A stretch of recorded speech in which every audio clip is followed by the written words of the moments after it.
शंका। उपदेश प्राप्त करने के बाद चमड़े से बनी वस्तुएं जैसे बेल्ट, पर्स, जूते, जैकेट या कोट आदि का प्रयोग करना चाहिए या नहीं। उपदेश प्राप्त करने के बाद भगत ने अपने गुरुदेव भगवान के प्रत्येक सत्संग रूपी वचन को सिर धड़ की बाजी लगाकर निभाना पड़ेगा यदि वर्तमान समय की पिछली पीढ़ी में पूर्ण मोक्ष प्राप्त करना है तो। गुरुदेव भगवान ने बताया कि पहले के समय में चमड़े का कार्य करने वाले चर्मकार लोग मरे हुए पशुओं की खाल उतारकर फिर उससे जूते, चप्पल, बेल्ट या अन्य वस्तु बनाकर बेचते थे, जिसमें पाप नहीं होता था। लेकिन वर्तमान समय में चमड़े से बनी वस्तुओं ने एक बड़े व्यापार का रूप ले लिया है, जिसके चलते जीवित पशुओं के शरीर पर एक विशेष केमिकल डालकर उनकी खाल उतारी जाती है।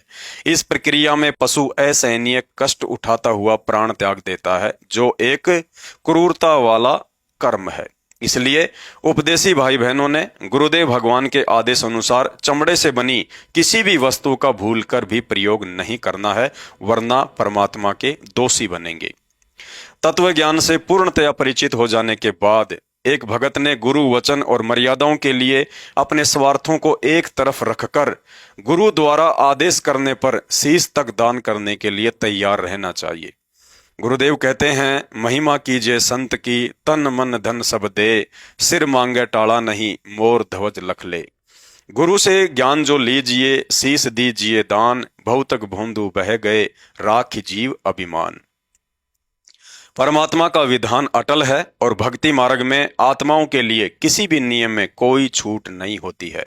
सच्चा भगत गुरु वचन के लिए सब कुछ न्यौछावर करने से भी पीछे नहीं हटता है। अब्राहिम सुल्तान को ज्ञान हुआ तो राजपाट तक को ठोकर मार दी। नरसी भगत को ज्ञान हुआ तो करोड़ों की संपत्ति को ठोकर मार दी।